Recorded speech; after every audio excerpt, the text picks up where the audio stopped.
Hello class 8 students. Today we are going to start with chapter number 15. The name of the chapter is The Story of Fashion in India. तो भारत देश में fashion की कहानी इसका मतलब है। अब हम पढ़ते हैं चैप्टर के बारे में। About the lesson. Think fashion, what is the image that comes to your mind. आप फैशन के बारे में जब हम सोचते हैं तो हमारे माइंड में क्या बात आती है कि फैशन क्या है। तो आपके मन में क्या छवि आती है? हमारे मन में ये छवि आती है, is it glamorous models walking down the ramp at a fashion show. क्या आप ये सोचते हैं कि फैशन शो में रैम्प पर चलती हुई जो ग्लैमरस मॉडल है, और is it the distinctive way we dress, या फिर हमारे जो कपड़े पहनने का जो विशेष तरीका है, जो अलग अलग तरीके हैं वो आते हैं आपके माइंड में। Would it be thrilling to have all your friends admit that you have a great sense of fashion. तो क्या ये रोमांचक नहीं होगा कि आपके सभी दोस्त ये माने कि आपको फैशन की बहुत ज्यादा समझ है। The question is how do we define fashion. सवाल ये है कि हम जो फैशन शब्द है उसको कैसे परिभाषित करते हैं। तो ये जो हमारा जो चैप्टर है, जो पार्ट है, वो सब फैशन के बारे में है। तो हम स्टार्ट करते हैं। Read and enjoy. Many people think that fashion is the way you wear your clothes, or the way you do your hair or makeup, or the accessories you wear. बहुत से लोग सोचते हैं कि फैशन वह तरीका है जिससे आप अपने कपड़े पहनते हैं, या जिस तरीके से आप अपने बाल संवारते हैं, या मेकअप करते हैं, या फिर एक्सेसरीज पहनते हैं। That is true to some extent. ये कुछ हद तक तो सच है। आगे पढ़ेंगे। But fashion is more than clothes और हेयर स्टाइल और एक्सेसरीज। जो फैशन है वो कपड़े या फिर बाल बनाने से, उससे कहीं ज्यादा सामान से अधिक है। It also reflects the styles and customs your generation. ये आपकी पीढ़ी और रीति रिवाज को भी दर्शाता है। Fashion influences the music you listen to, the books you read, the movies you watch, the way you talk and many other ways in which you express your personality. जो फैशन है वो क्या बताता है? आपके द्वारा सुने जाने वाले संगीत, आपके द्वारा पढ़ी जाने वाली किताबें, आपके द्वारा देखे जाने वाली फिल्में, आपके बात करने का तरीका और कई अन्य तरीकों को प्रभावित करता है। It could even impact the friends you make, the college or university you decide to go, or even the career you choose. और ये क्या करता है? ये उन चीज़ों को भी प्रभावित कर सकता है, जैसे कि आपने अपने जो भी कैसे दोस्त चुने हैं, आपके द्वारा चुने गए कॉलेज या विश्वविद्यालय, या यहाँ तक कि आपके करियर को भी प्रभावित कर सकता है। You use fashion to give others a glimpse into your personality. आप फैशन का उपयोग दूसरों को अपने व्यक्तित्व की झलक देने के लिए करते हैं। In other words you make a statement about your self. तो दूसरे शब्दों में आप अपने बारे में एक बयान देते हैं। This is called a fashion statement. और ये क्या कहलाता है? इसे फैशन स्टेटमेंट कहते हैं। You could tell the world I am a sporty person, or I am a pop culture, or I am a brainy guy by the clothes or accessories you wear, by your hairstyle, the books or music you like, and by the way you walk and talk. तो आप दुनिया को कैसे बता सकते हैं? आप जो भी चीज़ें हैं आप अपने तरीके से बता सकते हैं कि आप कैसे हो, एक स्पोर्टी व्यक्ति हो, या पॉप कल्चर में हो, या आप एक बुद्धिमान व्यक्ति हो। आप अपने कपड़े पहनने के तरीके से इस तरीके से लोगों को बता सकते हो कि आपकी पर्सनालिटी कैसी है। बाय द क्लोथ्स और एक्सेसरीज यू वेयर, और आपके जैसे आपने कपड़े पहने हैं, या आपने कैसा हेयर स्टाइल बनाया है, आप कौन सी किताबें पढ़ते हैं, आप कौन सा म्यूजिक सुनते हैं, आप किस तरीके से चलते हैं, आप किस तरीके से बात करते हैं। तो ये सब क्या बनाता है? आपका फैशन स्टेटमेंट बनाता है। और इससे लोग ये पता कर सकते हैं कि आप पॉप कल्चर में हैं, या फिर स्पोर्टी व्यक्ति हैं, या फिर एक बुद्धिमान व्यक्ति हैं। The clothes you wear are influenced by the region you live in. जो आप कपड़े पहनते हो वो आपके क्षेत्र के बारे में, the climate there and others such as what is considered acceptable in your community. तो जो कपड़े पहनते हैं आपके, और आपका कौन सा वाला क्षेत्र है, वहाँ की जलवायु कैसी है, अन्य बातों से प्रभावित होते हैं, जैसे कि आपके समुदाय में क्या स्वीकार्य माना जाता है। You know from the way a person wears a sari, for example, whether she is from Maharashtra or Gujarat. उदाहरण के लिए आप किसी व्यक्ति के साड़ी पहनने के तरीके से जान सकते हैं कि वो महाराष्ट्र से है या गुजरात से है। You can even tell from someone's clothes whether he is a student or work in an office factory. और आप किसी के भी कपड़ों से ये भी पता लगा सकते हैं कि वह छात्र है या किसी कार्यालय या कारखाने में काम करता है। Fashion however is the way of generation और culture expresses beauty, art and ideas. हालांकि फैशन एक पीढ़ी या संस्कृति का सुंदरता, कला और विचार, जो भी विचार होते हैं उनको व्यक्त करने का एक तरीका है। Every generation and culture has a different way of expressing beauty and ideas. हर पीढ़ी और संस्कृति में सुंदरता और विचारों को व्यक्त करने का एक अलग तरीका होता है। Every generation is different from the previous generation in many ways, so culture and fashion changes and evolves as the years passes. तो जो भी हर पीढ़ी होती है वो पिछली पीढ़ी से कई मायनों में अलग होती है, इसलिए जैसे जैसे साल बीतते हैं संस्कृति और फैशन बदलते हैं और विकसित होते जाते हैं। In a country as vast and diverse as India, each region and culture has its own fashion and ideas about beauty. Bharat जैसे विशाल और विविध देश में प्रत्येक क्षेत्र और संस्कृति की अपनी फैशन और सुंदरता के बारे में अलग अलग क्या है धारणाएं हैं। For example, many young girls in South India wear a pavard and a blouse while the women wear a sari. तो जो भी उदाहरण के लिए दक्षिण भारत में कई युवा लड़कियां जो हैं वो पावड़ा और ब्लाउज पहनती हैं, जबकि जो महिलाएं हैं वो क्या पहनती हैं, वो साड़ी पहनती हैं। In northern India young girls wear the salwar kameez that they continue to wear along the sari after they grow up. और उत्तरी भारत में युवा लड़कियां सलवार कमीज पहनती हैं जिसे वह बड़े होने के बाद भी साड़ी के साथ साथ पहनना जारी रखती हैं। The mundu and lungi are popular in South India, but in other regions people wearing dhotis. और मुंडू और लुंगी जो है वो दक्षिण भारत में लोकप्रिय है, लेकिन अन्य क्षेत्र में लोग धोती पहनते हैं। Before the people of India knew how to stitch, they wore seamless garments. इससे पहले जब वो सिलाई करना जानते थे तो वो बिना सिले हुए वस्त्र पहनते थे। मैन wore a धोती और मुंडू, slung a गमछा और उतरिया over their bare shoulders and tied a turban on their heads. तो जो पुरुष होते थे वो धोती या मुंडू पहनते थे और अपने कंधों पर वो गमछा या फिर जो भी छोटा टॉवल हम जिसको कह सकते हैं, उतरिये जिसे बोलते हैं, वो लटकाते थे और अपने सर पर पगड़ी बांधते थे। Women wore saris stuck between their legs and used a stanpat और a breastband to cover their chest. और जो महिलाएं थी वो अपने पैरों के बीच साड़ी पहनती थी और अपनी चेस्ट को ढकने के लिए वो पट्टी का उपयोग करती थी। With the art of swing came kurta and pajamas that probably originated from Central Asia और पर्शिया। तो जैसे सिलाई का कला जो आगे बढ़ी तो साथ कुर्ते और पायजामे आए, जिनकी उत्पत्ति कहाँ से हुई है, मध्य एशिया या फारसी से हुई है, पर्शिया से हुई है। There were also blouses for women that altered the way the sari is worn, and salwar kameez, which though mostly associated with Punjab, is believed to be of Central Asian origin. तो महिलाओं के लिए blouse भी थे जिन्होंने साड़ी पहनने के तरीके को बदल दिया, और सलवार कमीज जो हालांकि मुख्य रूप से कहाँ से जुड़ी हुई है, पंजाब से जुड़ी है, मध्य एशियाई मूल की मानी जाती है। Today the sari and the salwar kameez are popular across India and are considered the national dress for women. आजकल में क्या माना जाता है, साड़ी और सलवार कमीज पूरे भारत में लोकप्रिय है और महिलाओं के लिए वो राष्ट्रीय पोशाक मानी जाती है। If you look at the changing fashion in clothes from a historical perspective, you see such clothing depicted in the sculpture of early Indian civilization.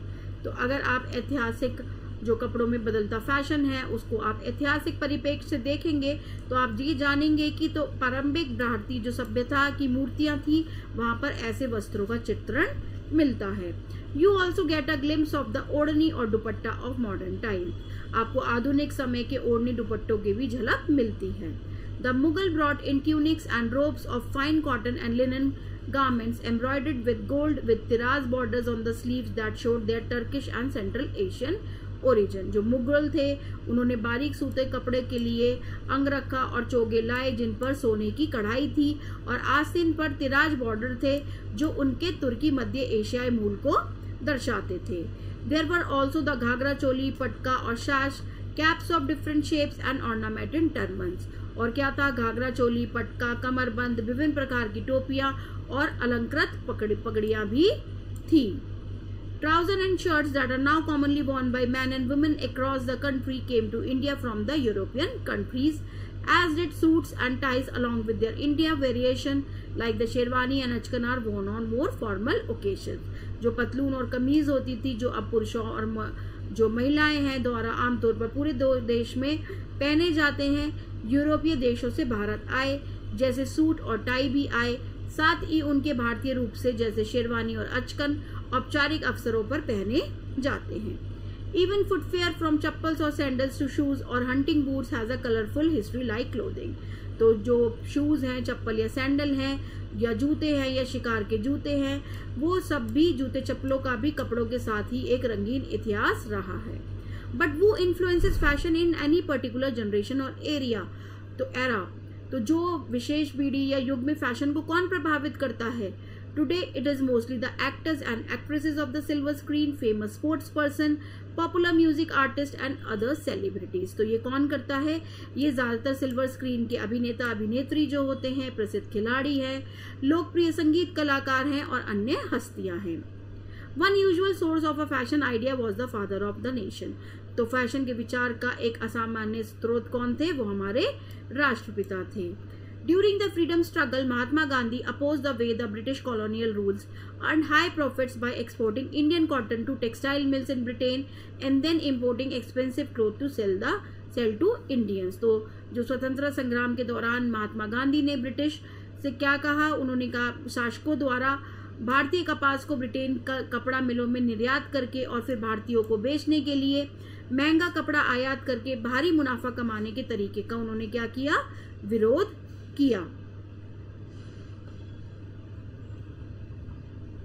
To fight this exploitation and encourage national feeling, Gandhi ji popularized the use of khadi, that was cotton cloth woven by local weavers। तो इस शोषण का मुकाबला करने के लिए और राष्ट्रीय भावना को प्रोत्साहित करने के लिए गांधी जी ने क्या किया? खादी के उपयोग को लोकप्रिय बनाया, जो स्थानीय बुनकरों द्वारा बुना हुआ सूती कपड़ा था। Khadi became fashionable during the freedom struggle and evolved into a powerful weapon to fight British colonial rule। और जो खादी फैशनेबल हो गई और ब्रिटिश का जो शासन था उसको लड़ने के लिए एक शक्तिशाली हथियार के रूप में विकसित हो गई। Fashion is big business in India. आज भारत में फैशन एक बड़ा व्यवसाय है। There are fashion designing institutes that train people to design clothes and other accessories. ऐसे फैशन डिजाइनिंग संस्थान हैं जो लोगों को कपड़े और अन्य सामान डिजाइन करना सिखाते हैं। The country has many internationally known fashion designers who create new Indian fashions and introduce global fashion ideas to India। तो जो हमारा देश है उसमें अंतर्राष्ट्रीय स्तर पर ज्ञात फैशन डिजाइनर हैं जो नए भारतीय फैशन बनाते हैं और भारतीयों को वैश्विक फैशन विचार द्वारा पेश करते हैं। Many foreign designers also market their clothes and fashions directly in India। कई विदेशी डिजाइनर भी हैं जो भारत में सीधे अपने कपड़ों को और फैशन का विपणन करते हैं। There is no doubt that Indian fashion is going global। तो इसमें कोई भी संदेह नहीं है कि जो हमारा भारतीय फैशन है वो वैश्विक हो रहा है। Like many international designers, Indian fashion designers are experimenting with new and different styles of craftsmanship and evolving new shapes and cuts for their clothing।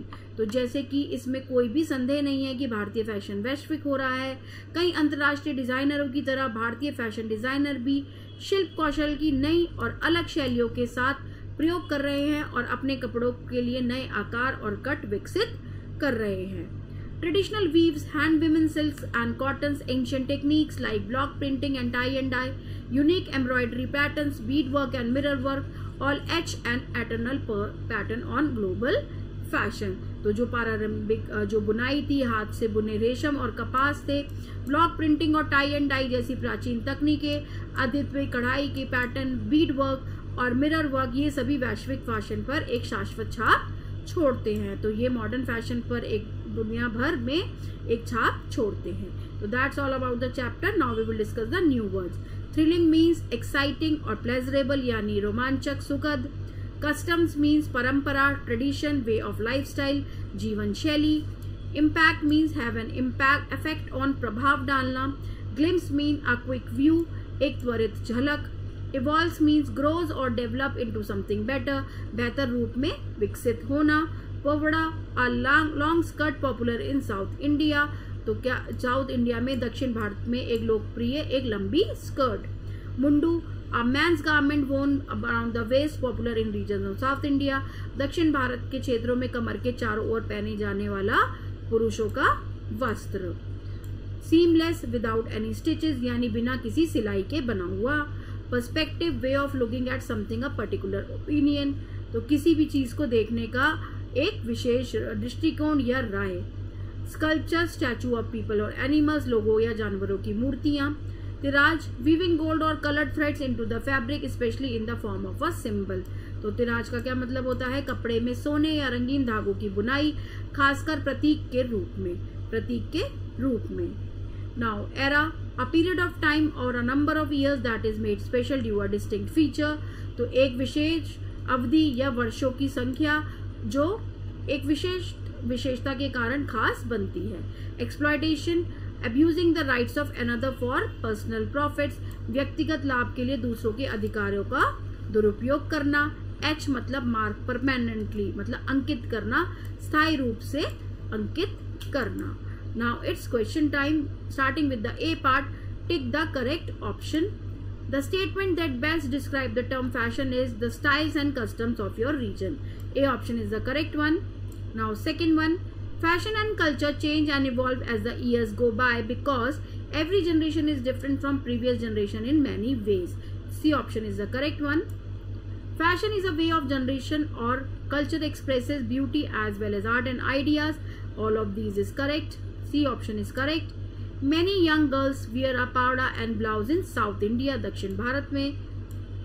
Fifth one, before the people of India knew how to stitch, they wore seamless garments, यानी बिना सिले हुए garments वो पहनते थे। Now starting with the B part, fill in the blanks. Trousers and shirts are now commonly worn by men and women across the country. Even footwear from chappals or sandals to shoes or hunting boots has a colorful history like clothing. Gandhiji popularized the use of khadi. Fashion is a big business in India today. There is no doubt that India fashion is going global. Now C part, write true or false against the following statements. Fashion also reflects the styles and customs one generation. This is a true statement. The clothes you wear are not influenced by the region you live in. This is a true statement. Salwar kameez is mostly associated with Punjab. This is a true statement. Fashion is a big business in India today. This is a true statement. Indian fashion cannot match globally. This is a false statement. Now moving on to the D part, answer the following questions. Starting with the first one. What do most people think fashion as? Many people think that fashion is the way you wear your clothes or the way you do up your hair or makeup or the accessories you wear. Second one, what do you mean by making a personal fashion statement? Giving others a glimpse into your personality through fashion is called a fashion statement. Now third one, give any two factors that influence the clothes you wear. The clothes we wear are influenced by the region we live in, the climate and other things that is acceptable in the community. Fourth question, fashion development was different in various historical periods in India. Give one example of how a particular historical period in India gave rise to certain type of fashion development. The Mughals brought in tunics and robes of fine cotton and garments embroidered with gold with tiraz borders on the sleeves that showed Turkish and Central Asian origin. Now the last question, what is India's contribution to global fashion? Indian fashion is going global. Like many international designers, Indian fashion designers are experimenting with new and different styles of craftsmanship and evolving new shapes and cuts for their clothing. That was the last question. Now we will discuss the critical thinking. Write the antonyms of the following words. Antonyms means कि opposite words, यानी विपरीतार्थक शब्द, विलोम शब्द. Plain, fancy, ugliness, beauty, subsequent, previous, international, domestic or local, old-fashioned, modern, discourage, encourage. So that's all about the chapter number 15. Hope you all enjoyed it well. Please like, share and subscribe. Thank you so much for watching.